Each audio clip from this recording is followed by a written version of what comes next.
Welcome to it's TV. జై వీరబ్రహ్మ జై గోవిందమాంబ జై. నేను మీ కృష్ణమాచార్య శ్రీ బ్రహ్మపదం. 2025వ సంవత్సరం నవంబర్ మాసం రాశి ఫలాలు. గోచారవశాత్తు ఉన్నటువంటి గ్రహగతులతో పాటుగా బ్రహ్మవాణి సిద్ధాంతం ఆధారంగా గురుదేవుడు వీరబ్రహ్మేంద్ర స్వాముల వారి యొక్క ఉపాసన ఫలితంగా గవ్వ ప్రశ్నని క్రోడీకరించుకొని చెప్పేటువంటి అద్భుతమైనటువంటి రాశి ఫలాలని తెలుసుకుందాం. 2025వ సంవత్సరం నవంబర్ మాసం తులారాశి వారి యొక్క రాశి ఫలం. శివాయ బ్రహ్మణే నమ, వీరబ్రహ్మేంద్ర స్వామినే నమో నమ, జై వీరబ్రహ్మ జై గోవిందమాంబ జై. తులారాశి వారి యొక్క జీవన గమనంలో ఒక అద్భుతమైన మాసంగా చెప్పచ్చు. మీరు చేస్తున్న ప్రయత్నాలు సఫలీకృతమవుతాయి. గొప్ప విజయాలు సాధ్యమయ్యేటువంటి అవకాశం కూడా కనిపిస్తుంది. మీరు చేస్తున్న వృత్తి ఉద్యోగంలో మీ పై అధికారుల యొక్క మన్ననని మీరు పొందగలుగుతారు, ప్రయోజనాలు పొందగలుగుతారు. వృత్తిలో ఉన్నతి లభిస్తుంది, ప్రమోషన్లే లభిస్తాయి. అనుకున్నటువంటి చోటికి బదిలీపై వెళ్ళగలిగినటువంటి పరిస్థితులు ఉన్నాయి. వ్యాపార సంబంధమైన అంశాలు మరింతగా లాభించేటువంటి అవకాశం ఉంది. ఆర్థికపరమైనటువంటి ప్రయోజనాలను కూడా మీరు తప్పకుండా పొందుతూ ఉంటారు. ఒకవైపు చాలా అనుకూలవంతమైనటువంటి ఫలితాలు ఉన్నాయి. సమాజంలో మీ యొక్క ఖ్యాతి కూడా తప్పకుండా పెరుగుతుంది. ఈ పరిస్థితుల నేపథ్యంలో అన్నీ బాగున్నట్టుగా అనిపిస్తూ ఉన్నప్పటికీ వైవాహిక జీవితంలో ఎందుకో తెలియదు మరో పార్శ్వంలో కొంచెం అసంతృప్తి, ఏదో తెలియని బాధ మిమ్మల్ని ఆవహించేటువంటి అవకాశం ఉంది. వివాహ జీవితంలో భార్య లేక భర్త మిమ్మల్ని అర్థం చేసుకోలేక అపార్థం చేసుకోవటం, మూడవ వ్యక్తి యొక్క ప్రమేయం వల్ల భార్యాభర్తల మధ్య ఏవో తెలియని కొన్ని ఇబ్బందులు, మానసికమైనటువంటి సంఘర్షణకి కారణమయ్యేటువంటి అవకాశం ఉంది. అంతా బాగుందని మనం అనుకుంటున్నా కొన్ని పరిస్థితులు ప్రతికూలంగా ఉన్న కారణంగా కొన్ని విషయాలు మీ మానసిక సంఘర్షణకు కారణమవుతూ ఉంటాయి. భావోద్వేగాలు అధికమయ్యే అవకాశం ఉంది. సాంఘికంగా, ఆర్థికంగా, ఉద్యోగపరంగా మీరు విజయాన్ని సాధిస్తూ ఉన్న కుటుంబ జీవితంలో మాత్రం ఎందుకో తెలియదు కొన్ని సంఘర్షణలు, భావోద్వేగాలు మిమ్మల్ని ఇబ్బంది పెడుతూ ఉంటాయి. దీనివల్ల ఏం చేయాలో అర్థం కాక, ఏమవుతుందో తెలియక మదన పడుతూ ఉంటారు. సంతానపరమైన అంశాలు అయితే బాగున్నాయి. వారి వ్యక్తిగతమైనటువంటి జీవితంలో యోగదాయకమైనటువంటి ఫలితాలని వాళ్ళు తప్పకుండా సాధించే అవకాశం ఉంది. దైనందిన జీవితంలో ఉత్కృష్టవంతమైనటువంటి జీవన గమనాన్ని వాళ్ళు తప్పకుండా పొందేటువంటి అవకాశం కూడా ఉంటుంది.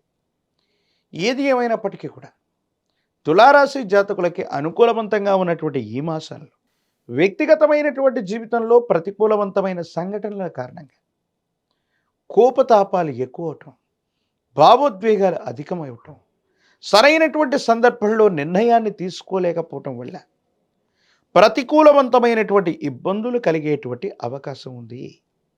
ప్రత్యేకించి వాహన సంబంధమైనటువంటి అంశాల పట్ల కూడా తస్మాత్ జాగ్రత్త. దూర ప్రాంత ప్రయాణాలు చేస్తున్నప్పుడు అవ్వచ్చు, లేదా సెల్ఫ్ డ్రైవింగ్ విషయంలో అవ్వచ్చు, కొన్ని ఇబ్బందులు, సమస్యలు పొంచి ఉండేటువంటి అవకాశం ఉంది. కాబట్టి కొన్ని విషయాల్లో ఖచ్చితంగా జాగ్రత్తగా ఉండటం చెప్పదగినటువంటి సూచన. వివాహం కానటువంటి వారికి వైవాహిక జీవితానికి సంబంధించిన స్థితిగతులు అనుకూలవంతంగా ఉన్నాయి. సానుకూలవంతమైనటువంటి ఫలితాలు కలిగేటువంటి అవకాశం కూడా కనబడుతూ ఉంది.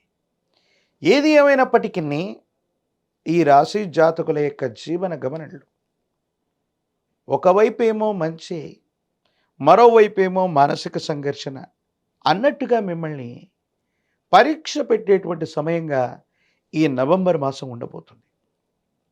స్థిర చరాస్తులు, భూ సంబంధమైన వ్యవహారాలు, అమ్మకం కొనుగోలు అంశాలు మీకు అత్యంత అనుకూలం. వీటి వల్ల ధనం చేతికొస్తుంది. ఆర్థికపరమైనటువంటి ప్రతిబంధకాలు తొలగిపోతాయి. అనుకూలవంతమైనటువంటి స్థితిగతుల్లో జీవితం ఉంటుంది. యోగదాయకమైనటువంటి మార్పుని తప్పకుండా మీరు పొందేటువంటి అవకాశం కనబడుతూ ఉంటుంది. కుటుంబపరమైనటువంటి మానసికమైన ఒత్తిడిని మీరు తగ్గించుకుంటే అన్ని విషయాల్లో కూడా మీరు తప్పకుండా విజయాన్ని సాధిస్తారు.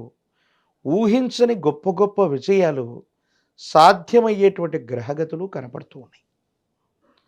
ఈ రాశి జాతకుల యొక్క దైనందిన జీవితంలో సంతానపరమైనటువంటి అంశాల పట్ల ఎక్కువగా మీరు ఆలోచిస్తారు. వాళ్ళకు సంబంధించినటువంటి విద్య, ఉద్యోగం, క్రమశిక్షణ, వారికి సంబంధించిన భవిష్యత్ అంతా కూడా యోగదాయకంగా ఉంటుంది. రాజకీయపరమైనటువంటి రంగాల్లో ఉన్నటువంటి వాళ్ళకి పదవులు లభిస్తాయి. వివాహం కానటువంటి వారికి వివాహం కలుగుతుంది. ప్రత్యేకించి నిరుద్యోగులకి ఉద్యోగ కాలం కూడా.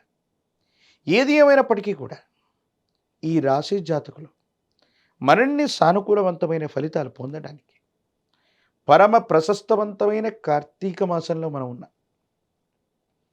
పరమేశ్వరుడికి కానీ విష్ణుమూర్తికి కానీ ఏదైనా శనివారం లేదా సోమవారం పూట పాల పొంగలి లేదా బెల్లం, క్షీరం మరియు బియ్యం వీటితో వండినటువంటి విశేషవంతమైనటువంటి పదార్థాన్ని కనుక విష్ణుమూర్తికి కానీ పరమేశ్వరుడికి కానీ అర్పించటం, బెల్లంతో తయారు చేసినటువంటి ఏదైనా నివేదన భగవత్ సంబంధమైన దేవతామూర్తులకి అర్పించటం వల్ల సమస్తమైనటువంటి దుర్యోగాలు తొలగిపోవడంతో పాటు మంచి యోగాలు కూడా మీకు లభించే అవకాశం ఉంది.